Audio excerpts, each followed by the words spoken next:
Welcome to the Roost Podcast. I'm your host, Sean Pitcher. Today's guest we have on is Ethan Mattingly. He is the Community and Wellness Manager for the Dairy Alliance, specifically in the Georgia and Kentucky regions. Really appreciate him for coming on. He has a deep background in his upbringing, actually being on a farm. So I think we'll be able to have a lot of connections there from him doing that to his current position at the Dairy Alliance. But Ethan, appreciate you coming on. Yeah, I appreciate the opportunity to be here and kind of talk about the organization and what got me to where I am and how I help athletes and other dietitians. So let's go ahead and get started with that. What is your roots? My roots. So I grew up on helping my grandfather's tobacco and dairy farm. So I was in that for about 10 or 11 years before they got out in the early 2000s. And then they switched over to Angus cattle and have always helped with that, taking care of the cows and everything that goes into that. And then my grandmother always had a huge garden, bigger than anyone I've seen, someone handle by themselves anywhere else. So just growing up, there was always, a meat on the table and then like potatoes or corn. And she had 2 to 3 vegetables minimum, at every meal.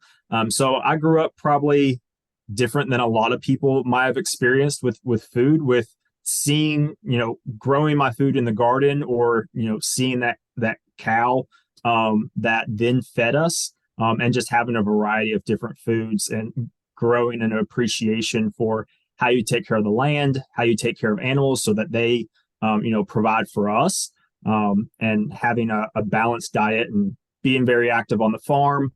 I was in high school swim, kind of noticed how I ate, at home with the way that my family usually ate versus maybe if I went out or stayed over with friends or something and there was more junk food, if you will, kind of how that felt on performance and things the next day.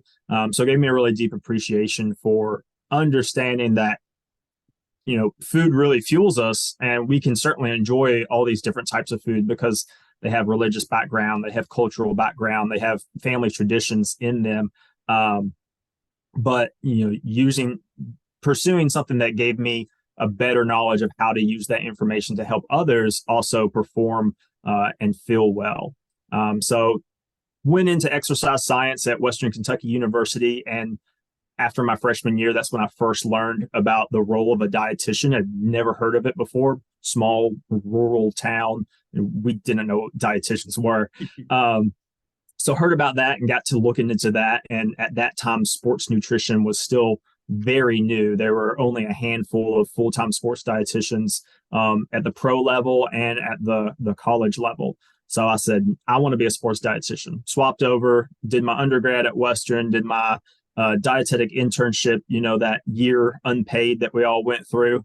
And during that time, I sought out every opportunity I could to get into sports nutrition. And so while going, to work full time and then doing the coursework along with the dietetic internship, I also volunteered in the mornings and in the afternoons at University of Louisville with their football sports dietitian. Real simple stuff. At that time, it was still before what they called deregulation. So it was, Gatorade and a few snacks and that one training table meal in the afternoon, and just kind of helping the athletes like, hey, was it a really hard practice?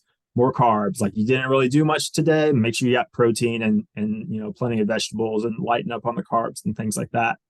And then my first dietitian role was at IMG Academy, where you also were at for a while. So I was there for like their summer. It was like an intern program. So it was really unique and challenging. I learned and grew a lot working with the youth sports there. So during summertime, they have camps for every sport imaginable and kids from all over the world. So, we were in the classroom talking about carbohydrates and how that's, potatoes and corn and things that we're used to seeing in the South.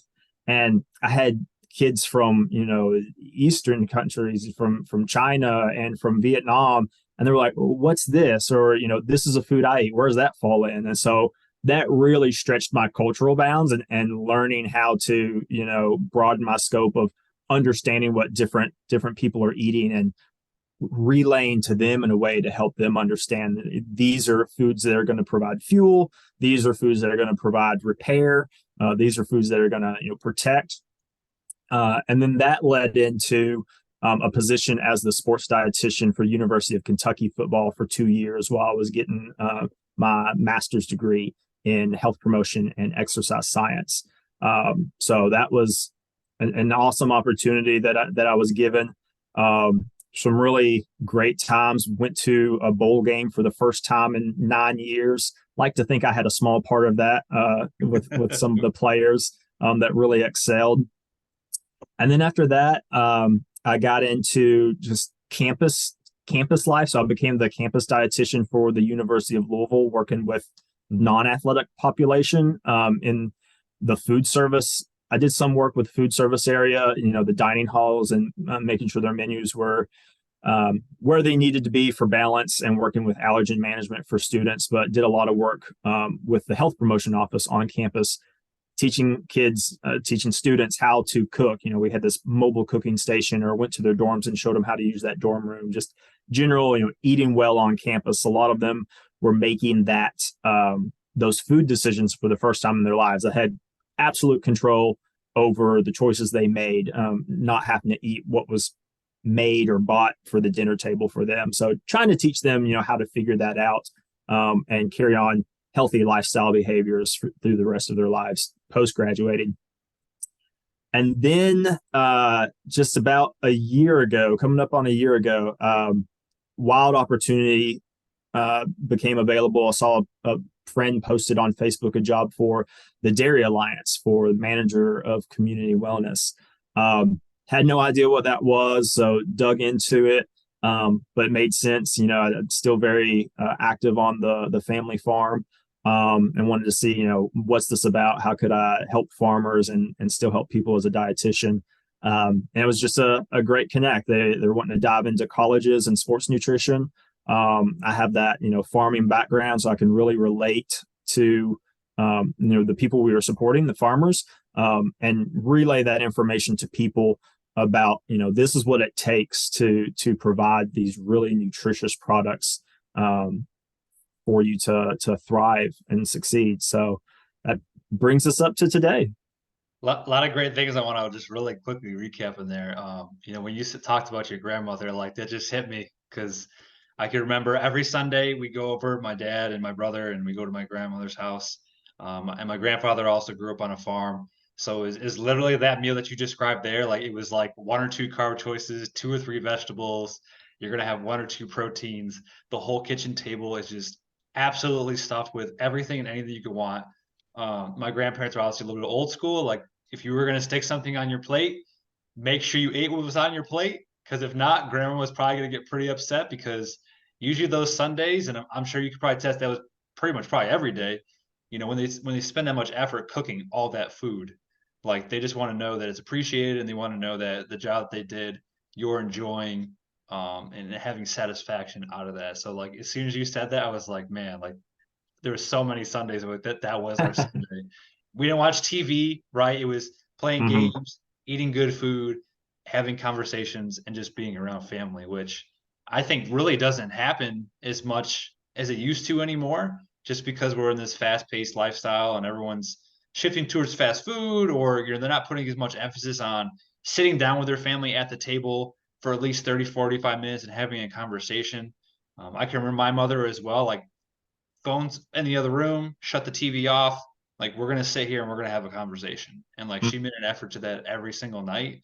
And that's something that stuck with me that I try to continue to do. Even if I go out with friends, like if I'm out having a dinner with you or something like that, for example, my phone's going to stay in my pocket, and like, my attention for that hour is going to be with that individual because they took the time to spend that hour with me. Yeah, absolutely. I can relate. Growing up, didn't have the phones, and we had those long conversations. You spend a whole afternoon at the dinner table just talking.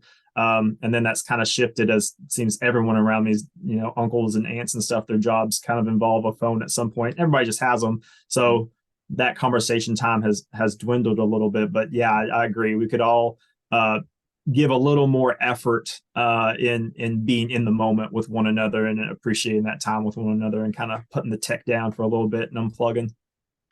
Yeah, then I like what you mentioned about IMG there. The summers are very rigorous. I will say if you're someone who wants to get some hands-on experience for 3 or 4 months, if that, and I think the internship's consistently open every summer from when I was there. You're going to get a lot of experience teaching in front of people in large groups. Mm-hmm. Like you said, multiple different backgrounds, different economic levels, people that have millions of dollars versus athletes that are coming from hardly anything at all. So it really exposes you and really puts you in a position to enhance your skills when you're working with all those different populations and groups as well. So Absolutely. I definitely agree there. That was an awesome experience. Now, going back to farming, how have you seen farming has shifted? Let's say when you were younger, maybe in your teens, to currently how it is now.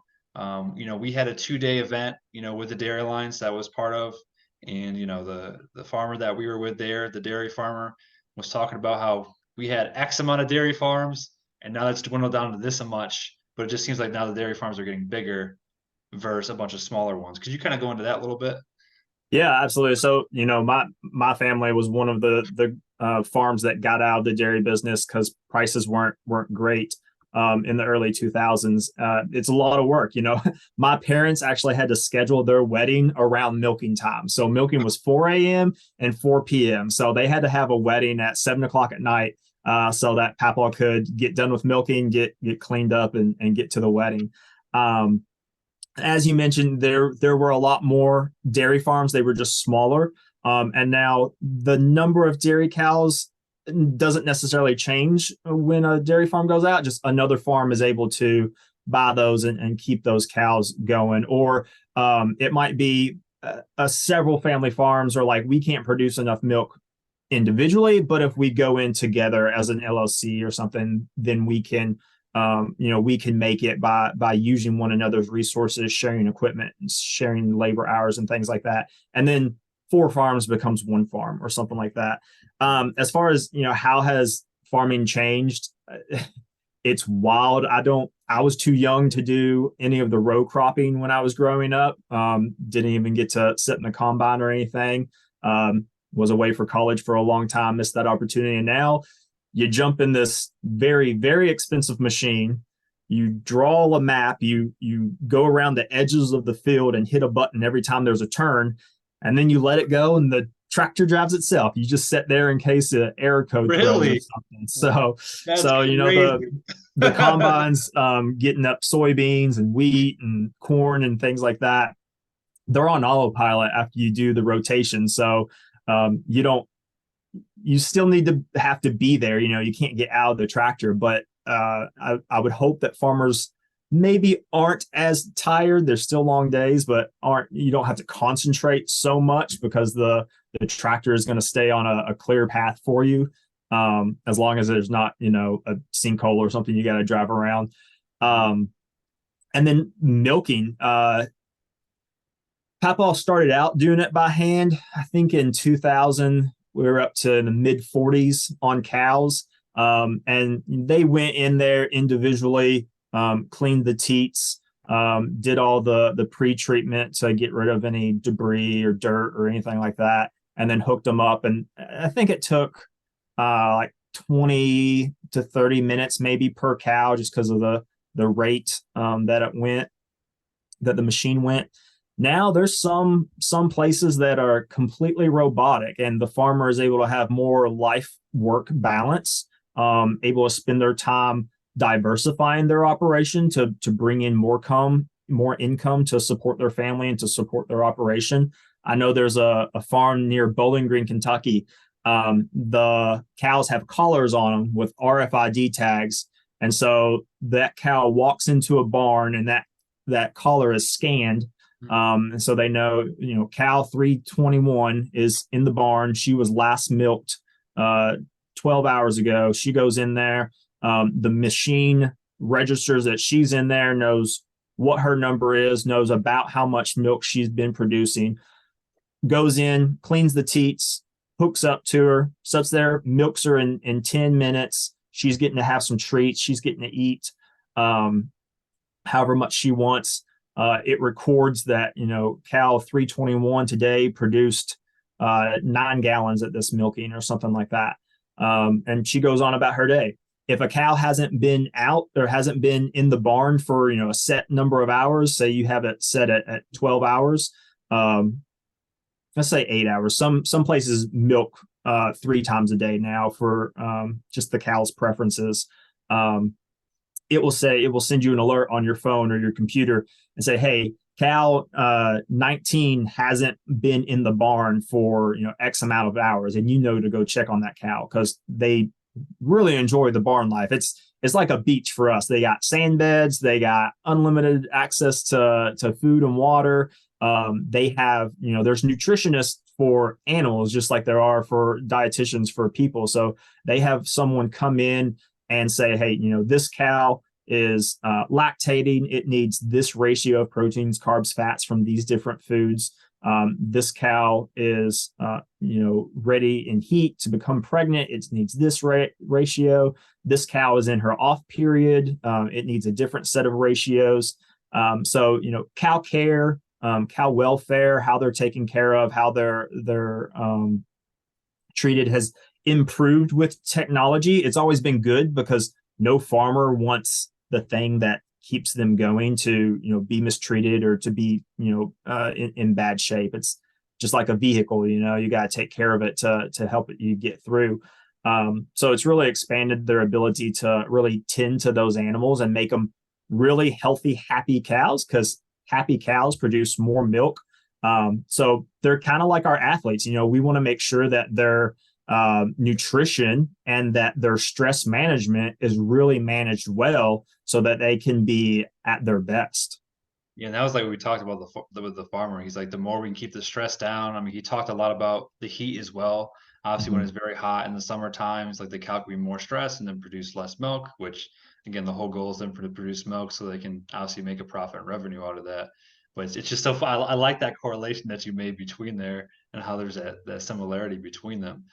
Yeah. It's really interesting that, now, I think sports nutrition is getting really involved in data analytics, but now you see from the farmer's perspective is getting really involved in that as well, because when you can have an idea of X gallons of milk that you're producing per day, per week, per month, per year, it's like then you almost have an expectation of then predicting like what possible revenue you can then take out of that. So to Yeah. know what ranges you need to stay within, or if the summer months are going to be challenging, could be more stress, and you might not be able to produce more milk or whatever that situation may be, you can obviously adapt to those different situations. Versus probably back in the day, it's just like, well, I hope we produce enough milk this week, and Yeah. I'm So sure there's more.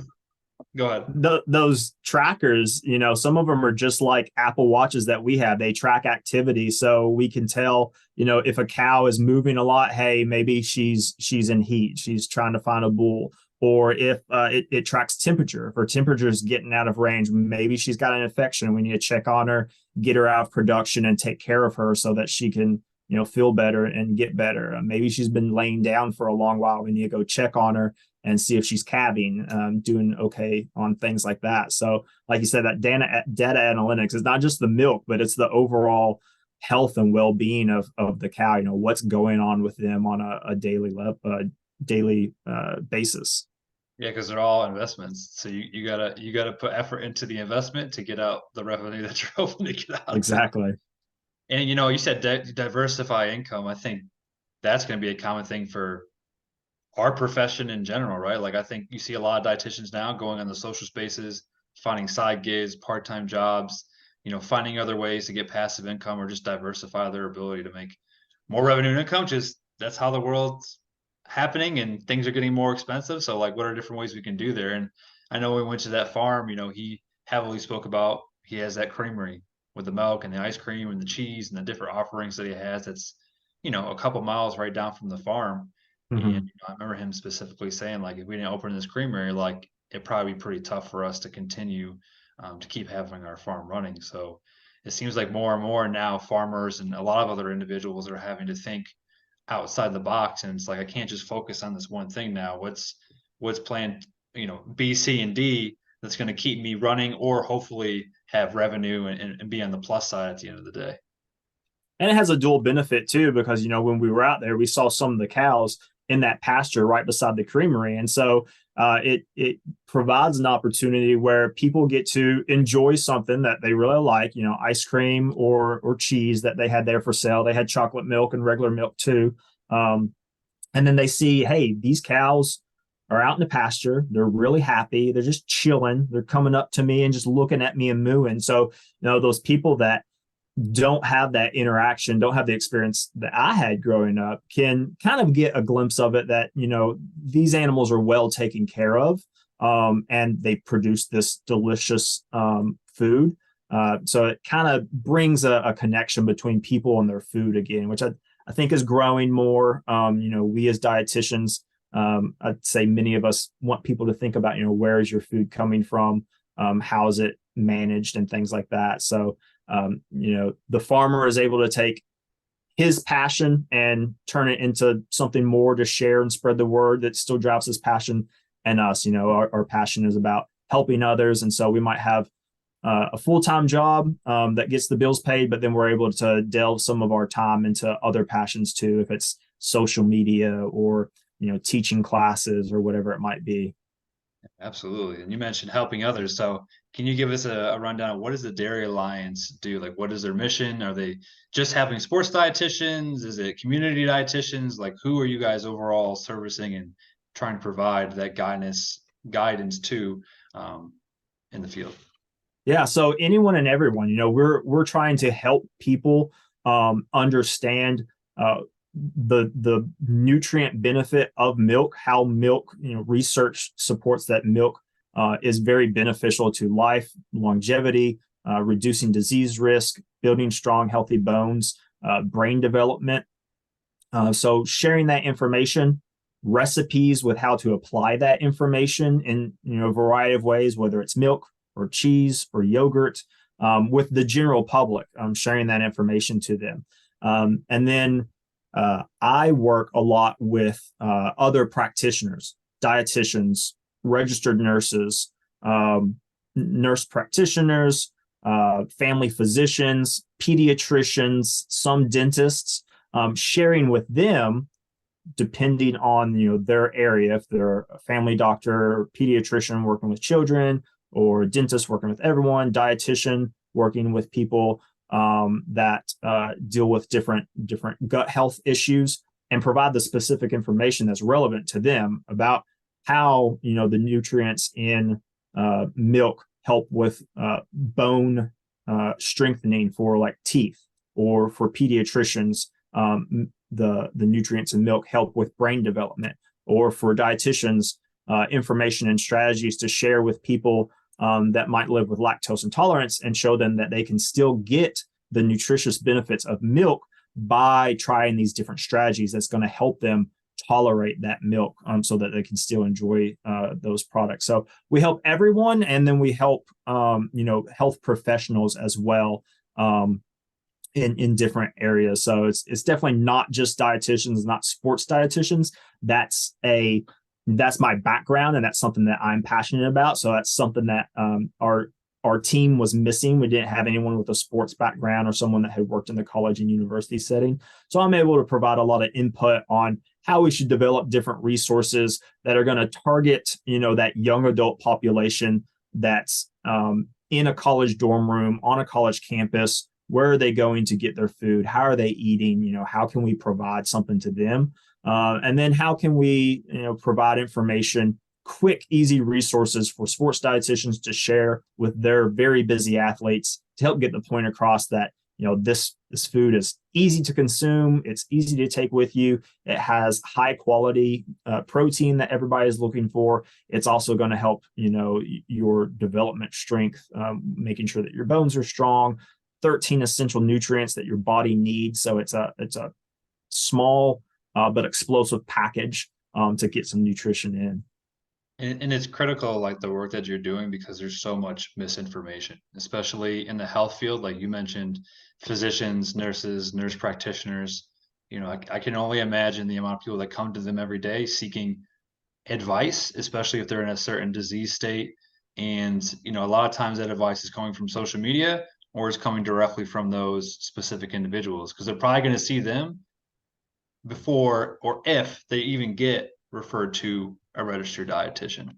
So the more information we can be able to provide them in those moments, to be able to provide actual research backed information to them, versus, hey, looks like you got lactose intolerance, just cut it all out and switch to almond milk. It's like, well, like you said, no, not necessarily. Like, there's some different strategies we can implement and put into place where you can still have some of these options and still get the benefit. Because when you completely eliminate that food group or any food group, you got to now go find how you're going to go get those nutrients elsewhere. And it And may people be often don't think about that. I'm just going to remove this food group. Well, what were you getting from that, and how are you going to get that back in? That's something that I feel like a lot of people miss. And yeah, absolutely. You know, myths and social media is something that probably takes a large part of my day, my weeks, my months of just, you know, providing information back and forth to something. If sometimes something is on TV and it's shown in like the Atlanta area or the Lexington area, and I'm messaging into something. I'm like, hey, here's the research that says otherwise, and, you know, kind of write a review for them so that they can share out that information. And we use a lot of, you know, we focus on partnering with social media influencers, other dietitians, food photographers, people that have a large following, so that we can try to get ahead of that. So to, you know, ask them to share the information, the research evidence-based information about dairy, so that hopefully, you know, people see that first and they can say, oh, well, a registered dietitian who has tons of training said this, or a doctor, you know, who stays up with the science, has vouched for dairy based on this science. So yeah, it's a tricky slope, and stitches are funny. Sometimes you get someone stitching something ridiculous, and sometimes you get someone that's debunking it and following it up with facts, which is refreshing to see. And it's an interesting way to use technology now. Yeah, social media is not going anywhere anytime soon. You know, we discussed that before we jumped on.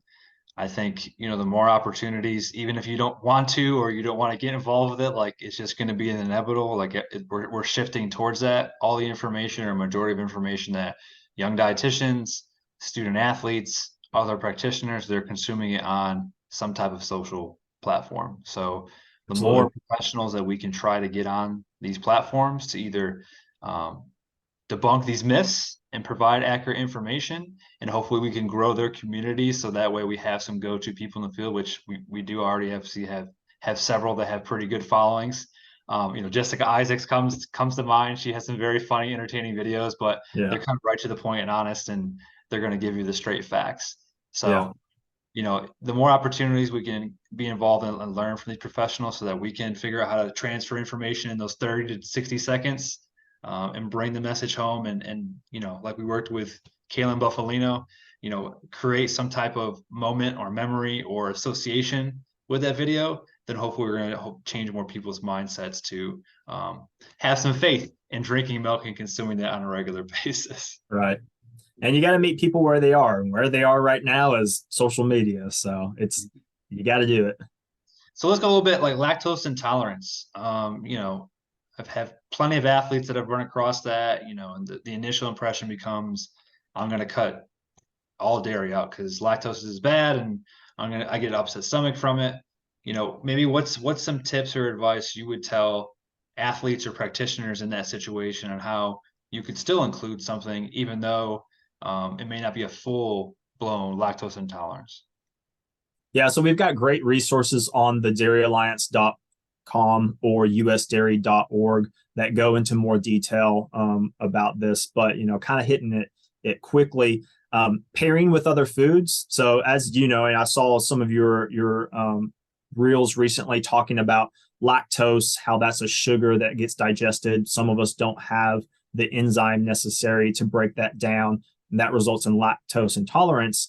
What we know is there's a general load that most people can tolerate at a sitting. So what's important is making sure that you're eating a serving size versus a portion, what you might serve yourself, because we can kind of gauge, you know, how much lactose is in that. So Having smaller amounts sometimes works for people.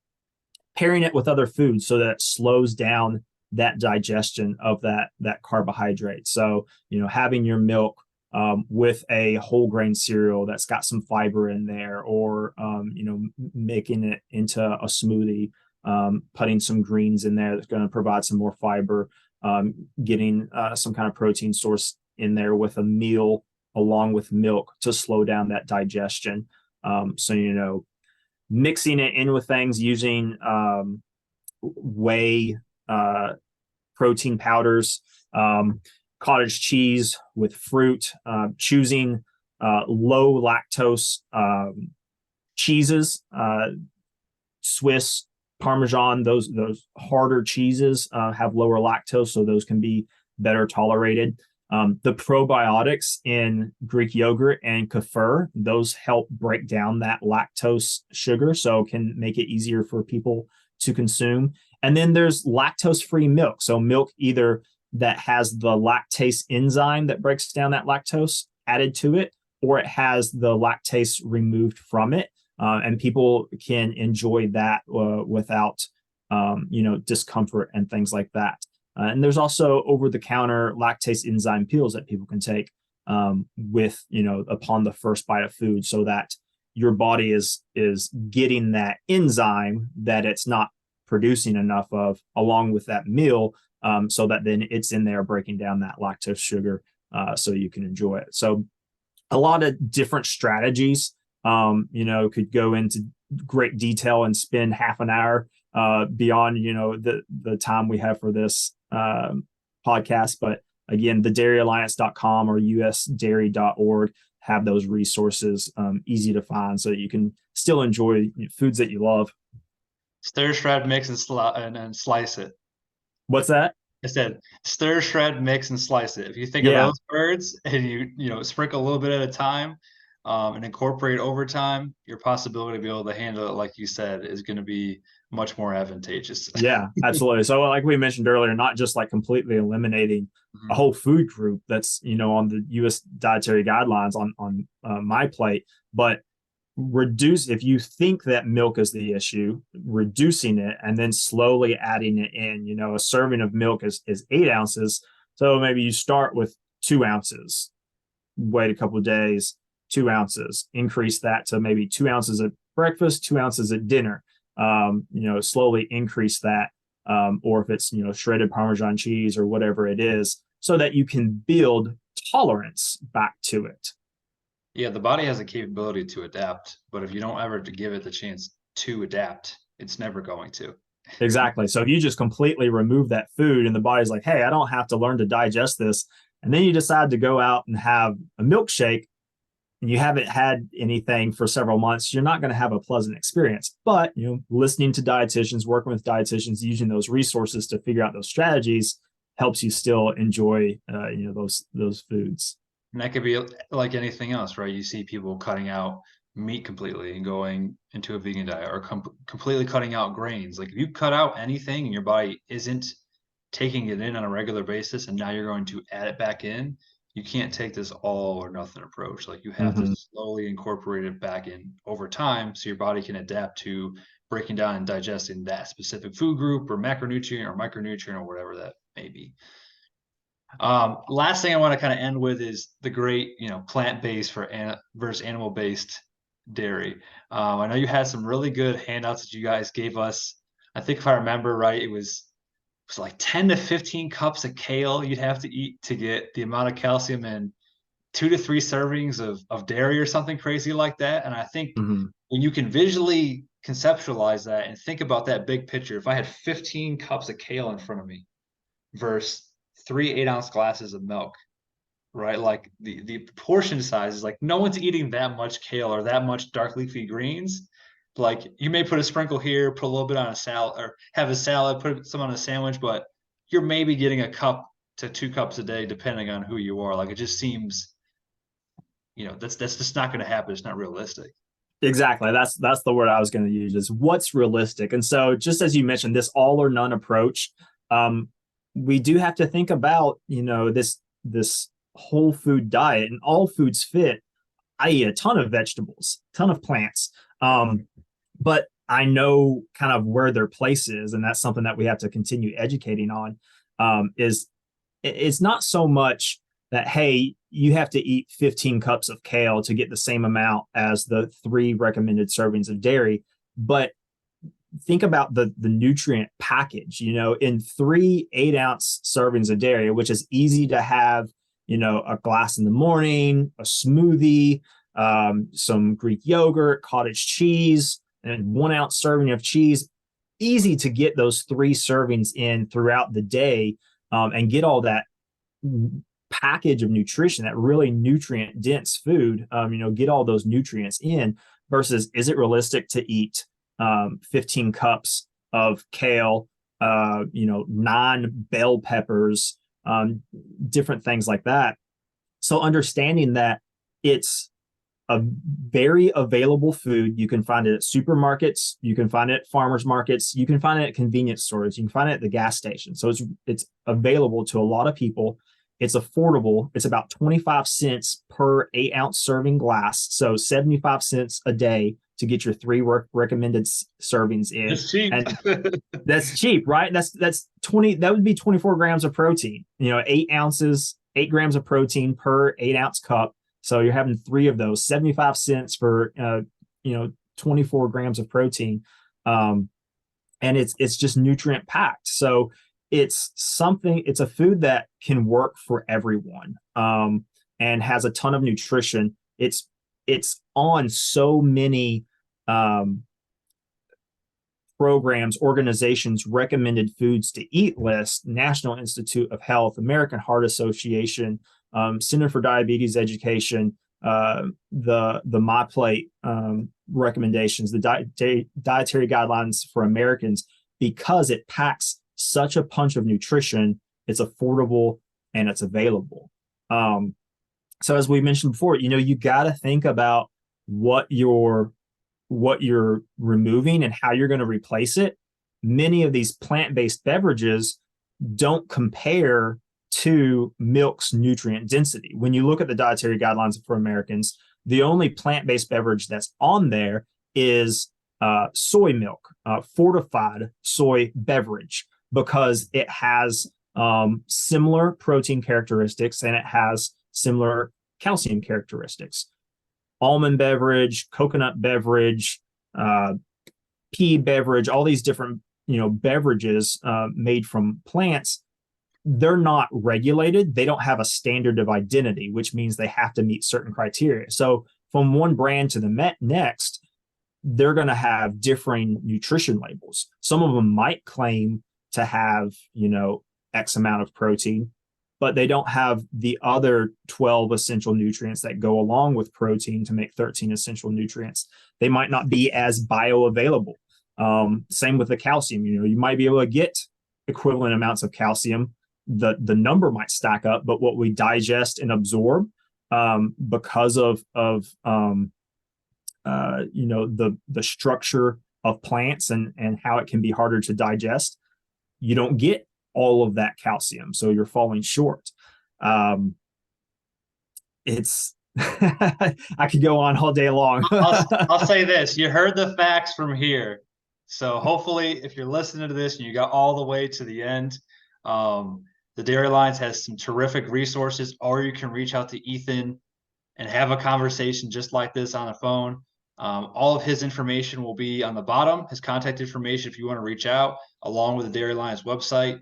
Also my Linktree link, which if you need nutrition services, I have food and supplement discounts, our other podcast episodes, and I also do daily information for strength and conditioning and nutrition. All that'll also be down below.